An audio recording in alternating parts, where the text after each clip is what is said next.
everyone. I'm doing a second video of the week. I'll probably still do my video on Sunday, but I wanted to put this in because it's really like hit me. I'm finally compelled to make it, and even though I may be a little late to actually make a video on it, I have tweeted about it before, and I really wanted to talk about it because it's becoming ridiculous. It's becoming ridiculous how many people are like not talking about this.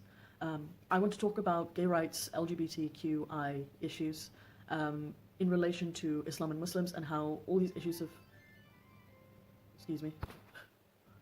and how all these issues have kind of come to light more recently. And it's becoming detrimental with the stonings in Brunei and the continued protests in Birmingham and other places in the UK about the No Outsiders program. So that's what I wanted to talk about today. I want to talk about the No Outsiders program and the protests around it, Brunei and the stonings that they've most recently put into play, and some apologist arguments in relation to those, as well as just some questions that I collected from yesterday. Let's talk about the No Outsiders program. What is it? What is the No Outsiders program? The No Outsiders program is simply a series of lessons that teach you about people from different backgrounds. So it's not just LGBTQI people that they talk about, it's people from all kinds of backgrounds. So they would have stories, for example, that would include mixed race couples. They would have stories where a child will have two mums or two dads, or a parent will be transgender or whatever. There are a lot of myths going around about what the No Outsiders program is, which includes like really stupid stuff like how they'll use clay models and show children how gay people have sex. That's not what the No Outsiders program is. The No Outsiders program is exactly what it says it is. It is a program to make everyone included in school, in everyday society, so that we have civil conversations with people and understand their background and don't judge them based on their backgrounds. Now, it is not uncommon news that Muslim parents in Birmingham specifically have been protesting this for weeks now. Like, it's been a ridiculous amount of time. Kids have been taken out of school, there have been people holding posters, there's been endless protests. Honestly, it's becoming ridiculous. It's becoming ridiculous because there's so much misinformation and there's so much contradiction also, because not only are these parents disputing this one aspect of the No Outsiders program, they want to throw it all out. And what happens when you do that is that you no longer have these inclusive lessons going on. So people who don't understand Islam, for example, don't understand Muslims and their background, they will no longer have what that package includes as well, because it's a great program. I've only leafed through it, but it's a wonderful program about teaching children to just accept people from all kinds of backgrounds. But in throwing this out, they are also sort of shooting themselves in the foot, because the inclusive stuff about Islam and Muslims is also going to be thrown out if they decide to do that. Now, I really don't like that people are still protesting this. Like, I remember when I was younger and I was going to a secondary school, mind you, I went to an Islamic secondary school, people were complaining about sex education for 5-year-olds. Now, it's not sex education. That's not what it is. People aren't teaching 5-year-olds how to have sex. All they're doing is discussing different parts of the body. And, you know, I think that it's really important for people, children, whatever you want to call them, to know exactly who they are and to have no qualms about who they are. You know, in my family, for example, I wasn't taught about my body, ever. I was never taught about my body. I sort of had to figure it out on my own. If it wasn't for the internet, I would still have a lot of questions. If it wasn't for my friends, I would still have a lot of questions. My mother, for example, never taught me about periods and a menstrual cycle and how my body develops after a certain age. It just wasn't something that was taught. Except for in my primary school, where they did like a really short, it wasn't great, but it was something, sex education period. You know, I think that it's really, really important for children to know what's going to happen to them. I feel like that's important. And you can disagree with me all you want. It's purely my opinion. But I remember when people were protesting that, just simply showing children what different people's bodies looked like. And with this No Outsiders program, it's even tamer than that. There are no bodies. It's simply just saying this person has two moms or two dads or has a transgender parent, and we should accept that. We should allow that to continue.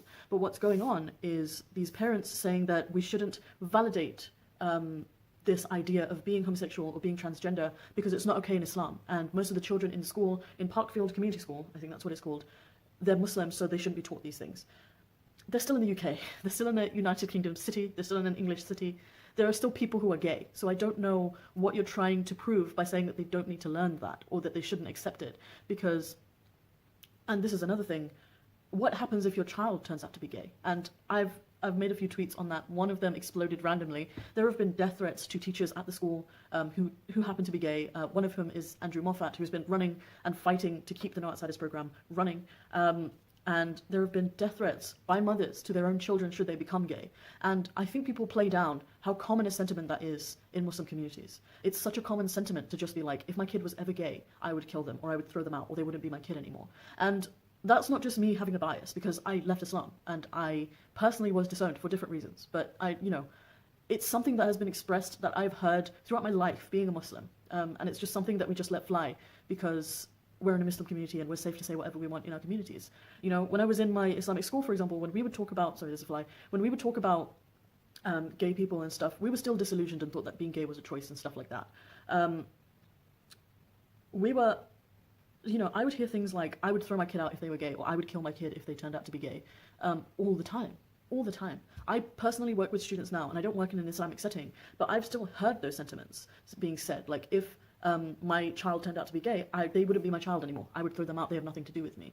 And it's really derivative of a video I made quite a while back about love and how I'd never felt love before I left Islam, because there is no such thing as unconditional love with Islam, because everything is conditional. If your child is an observative, proper Muslim who obeys everything that you say and obeys Allah and His Messenger, then you can love them. But you can't love someone who disbelieves. They're not your family. And there's ayahs in the Quran that are implied in that way, like with the Prophet Ibrahim and his father, with the Prophet Noah and his sons who drowned in the flood.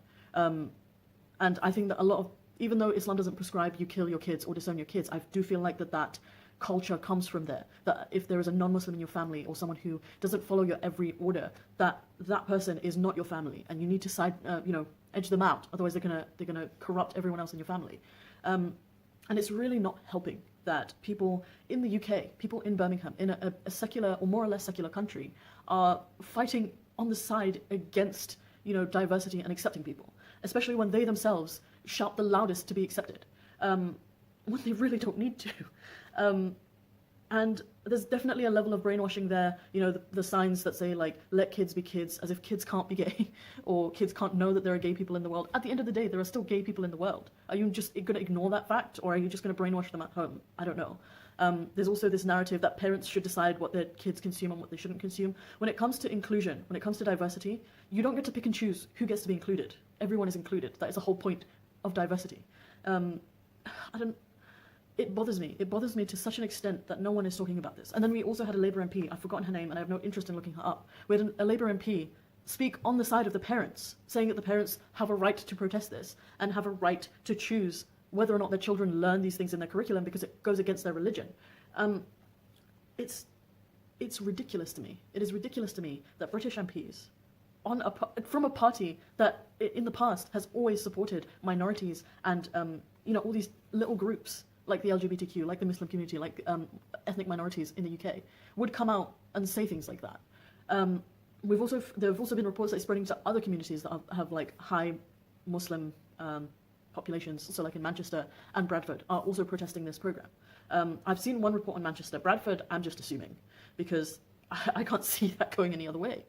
I really hope it doesn't come to London, because that's going to really, really ruffle my feathers.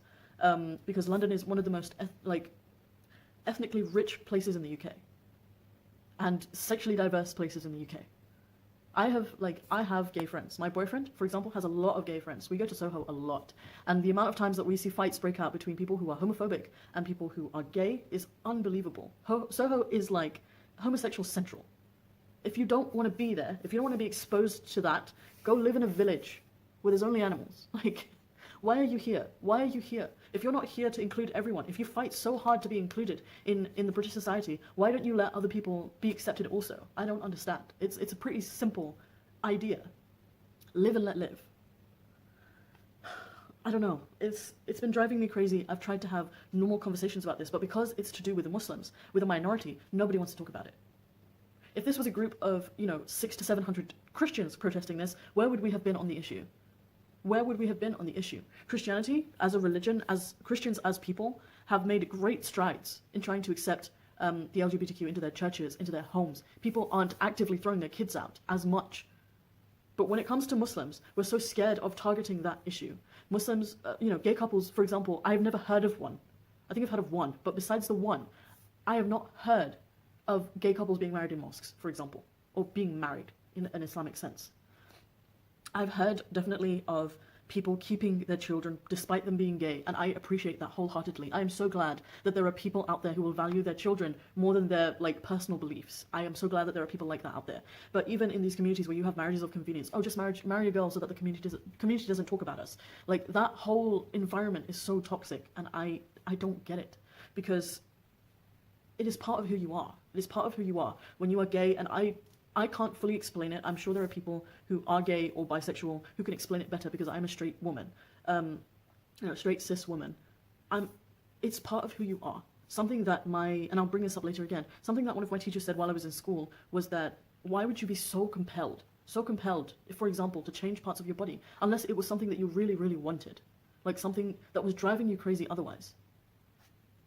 And all the work that has been put in by charities like Stonewall, and the years of progress that we've had in the LGBTQ community of getting them rights and getting them marriage rights and things like that, all of that is being undone and undermined by this silly protest of just allowing children to know that there are gay people in the world. I think I'm going to move on from that. I think I've talked about that long enough. The No Outsiders program is such a wonderful program, and it has no business being protested against. It is doing harm to nobody. So the next thing I wanted to talk about is a little bit more serious. It's about the stonings in Brunei that have recently passed. And they've passed it for someone being found to be gay and extramarital sex. Now, I'm pretty sure Brunei isn't the only country that kills people for being gay in a legal sense. But it is the most recent one, and that's why I want to talk about it. I haven't researched all the countries, but there's about 11 to 13 countries that have a punishment for being gay, either imprisonment or straight up death. And Brunei has put in place the idea of stoning. Now, there are a few countries in the world who have the death penalty. The US is one in some states.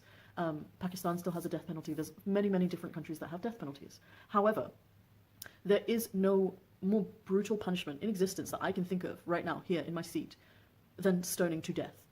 And for those of you who don't know what stoning is, I'm going to explain it to you.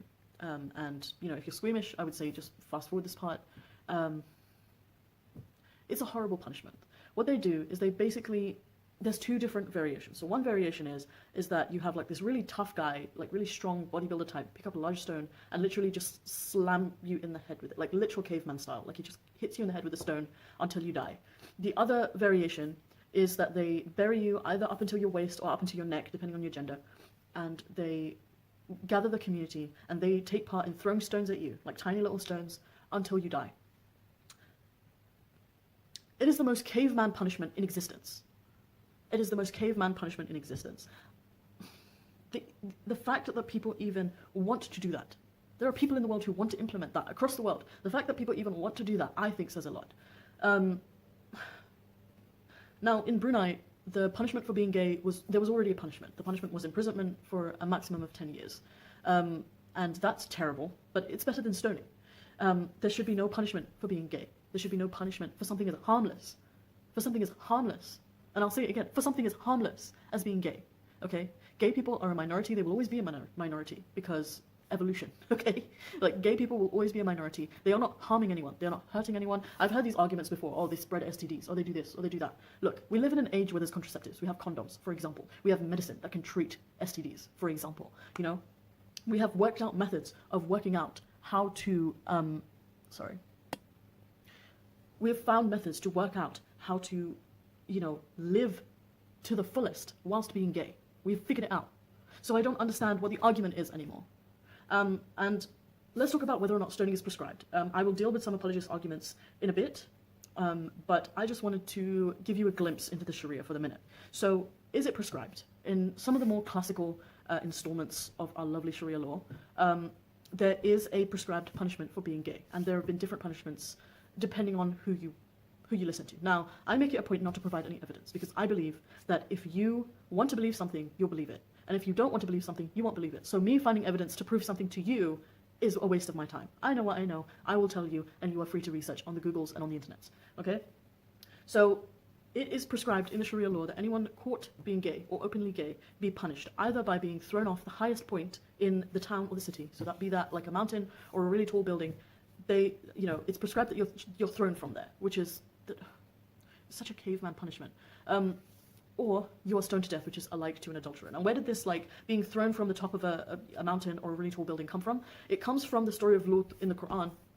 Lut, or Lot in biblical terms, was a prophet of God, and he was sent to a flock that was mainly gay. And that story is in the Quran, it's in the verses and everything. And they were punished by an angel lifting them up on his wing. I've forgotten the name of the angel, but lifting them up on his wing and then turning them over upside down, completely flattened, right? Shows the love of God, creates gay people and then smashes them. But yeah, that's where the whole, oh, you get to be thrown off a building or a mountain comes from, because you're meant to be flattened and turned over, whatever. I don't know, it's fucking ridiculous. Now, a lot of people have been protesting against Brunei. A lot of celebrities are boycotting hotels and all that stuff. Brunei is an oil mine, which is why a lot of countries have relations with Brunei. What I find ironic, and the Apostate Prophet actually did a video about this, is the hypocrisy.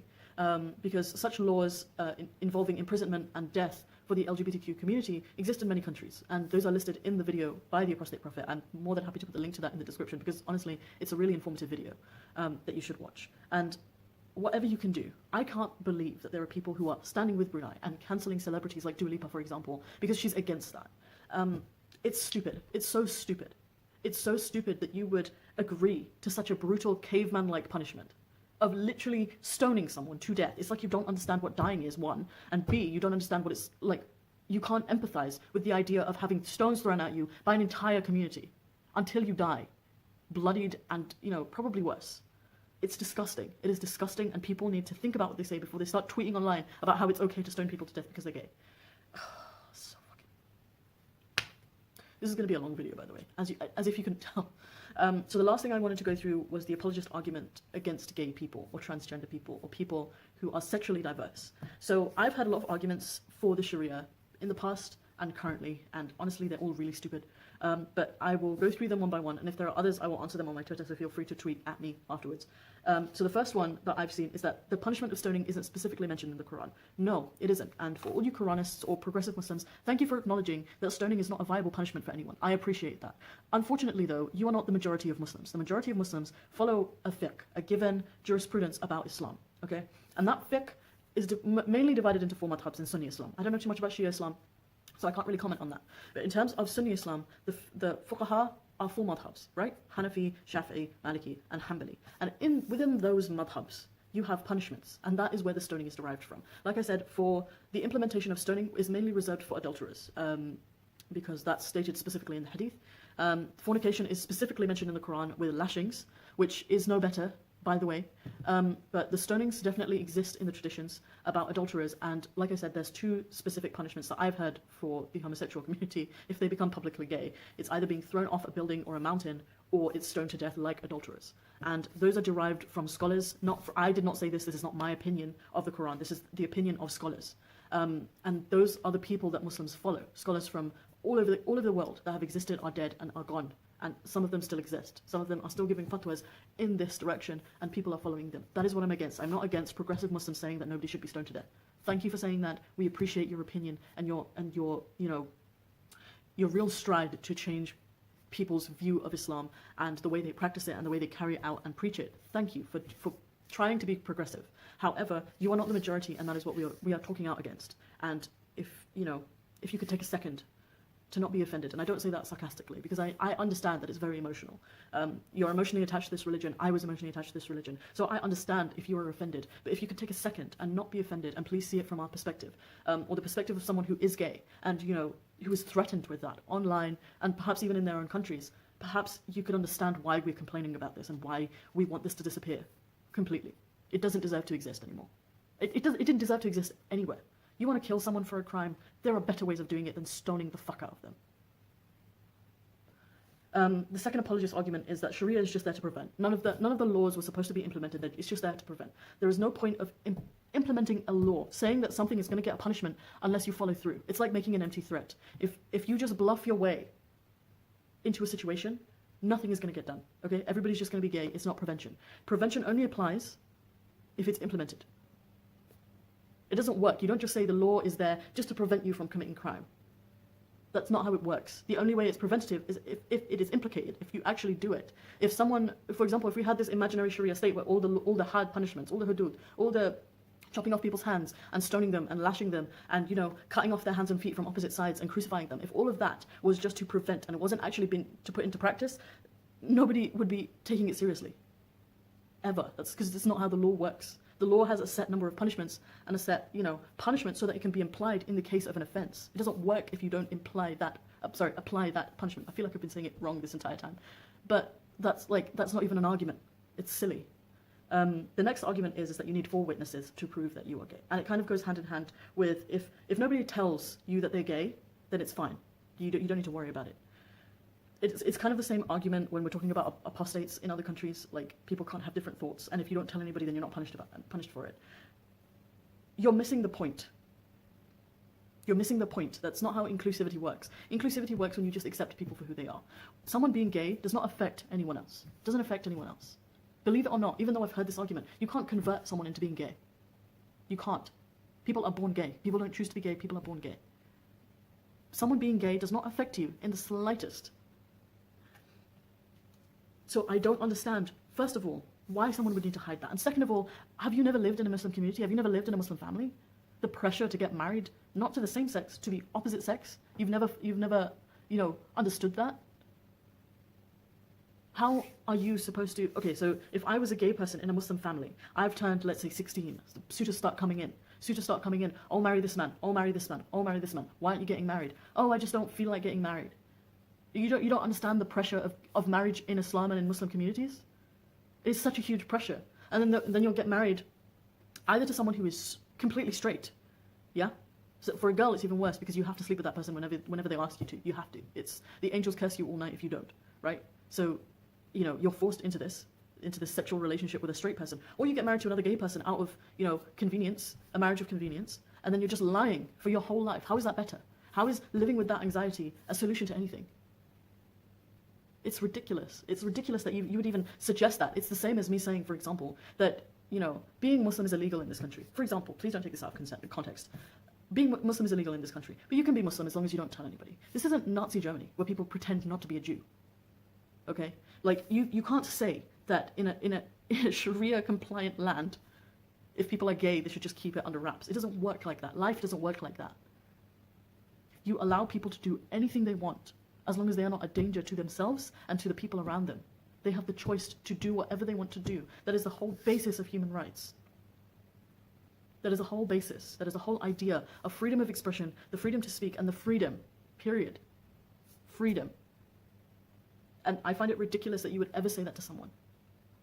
Just don't tell anyone, and you'll be fine. Just live in fear for your whole life. The last one, and it's a complete diamond in the rough. If someone is gay, that is their test by God. And I remember my dad telling me an example. I'm going to close my book for a second. I remember my dad giving me an example. I'm attracted to women, according to, like, speaking from my dad's perspective. I'm attracted to women. If I go somewhere and I touch every single woman in that place, that is my bad. Because I have no self-control. It is the same for gay people. A man can be attracted to a man, but it's his test from God not to touch that man and to marry a woman and have kids, whatever. How unfair a test is that? That you are born gay, you are born attracted to the same sex, but you cannot do anything. You are not attracted to the opposite sex, but you have to, how happy or satisfied? It is sickening. It is sickening. And then people will say, oh, Allah says that he'll never put burden on a person more than they can handle. That is a complete lie, because people commit suicide all the time, so clearly it's more than they can handle. And people from trans communities and gay communities, some of the people who like go through so many mental health issues because they can't be accepted and commit suicide because they can't be accepted and they can't live with themselves. I find it ridiculous that you would say that to someone, that this is your test from God, that you can't do anything that you want to do. It's fucking ridiculous and honestly disturbing. It's like saying God gave you eyes and it's your test not to see. Or God gave you hands, but it's your test not to touch anything, ever. It's fucking ridiculous. It is an unfair test because God gave that to you. I feel like I feel like this argument's not going to make sense to anyone, but it makes sense to me. God gave that to you, and it's your test not to do it, not to use it, not to do anything with it. It's just with you, and you have to live in misery for your whole life. That is your test.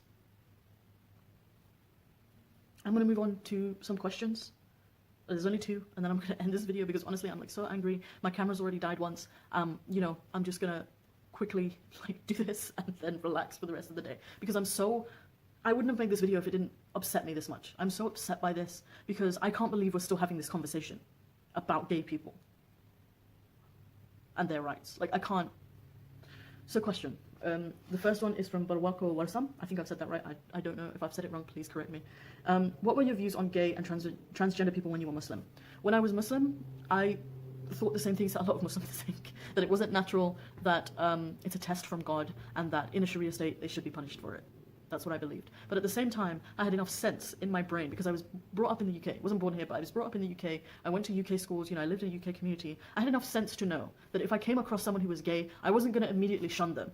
You know, I live in a free society. I'm going to treat everyone as equals. But for some reason, it's not going through some people's heads who do live in the UK that gay people exist and they deserve to be treated like human beings. Like, for the longest time, I believed in living and let living, especially in this community. Sharia law, that's separate. But as a Muslim living in the UK, I believed in living and let living. I was better than protesting fucking no outsiders. I'm sorry, I'm so upset. So yeah, I believed everything that these people believe, but I was still a huge believer in living and let living. Let people do whatever they want to do, I don't fucking care. Second question from my girl Norma Jean, or Hope Springs 100. What were the things that made you change your views about homosexuality? Again, just living and let living. I don't care what the evidence is. I don't care if it's natural or if it isn't natural, if it's a choice or if it isn't a choice. It does not affect me. It doesn't hurt me. It doesn't benefit me. It is a personal endeavor. It is what they want to do. If they want to be big and beautiful and gay and they want to do whatever they want to do, live with whoever they want to live, get married, have kids, it is their choice. It is their freedom to choose what they want to do with their life. In the same way that it is free for anyone else to choose whatever religion they want to believe in, no matter how destructive that religion is. That is what changed my view about homosexuality, that I don't give a fuck. I don't give a fuck if it's natural or not, if it's a choice or not. It does not affect me. And I'm not going to judge a person, and I'm not going to tell them what they should do with their life if they are gay and they want, you know, and they want to live that way. That is their choice, and I love them and I respect them regardless. And people have asked me many times, what would you do if your son or daughter is gay? I'm not going to do anything. That is my son and my daughter. That is my flesh and blood. I have no right to tell them how they should and shouldn't be. It is my duty as a parent to talk to them. Yes. Not to talk them out of homosexuality. Don't spin that in a different way. It is my duty to talk to them and tell them, you know, right from wrong. But that has nothing to do with being gay, in my opinion. And probably backed by sound science. It is beyond my capacity as a parent to tell them how to live their lives. You know, and I would be doing them a disservice. I would be doing them a disservice by telling them that they couldn't be something that they are. That is my, you know, my little rant on the rise in LGBT issues in recent times in relation to Islam and Muslims. I'm so sick of this tirade of bullshit that people keep talking about. I'm so upset. If you're a Muslim who is protesting no outsiders, stop protesting no outsiders, because without the no outsiders program, you remain an outsider, believe it or not.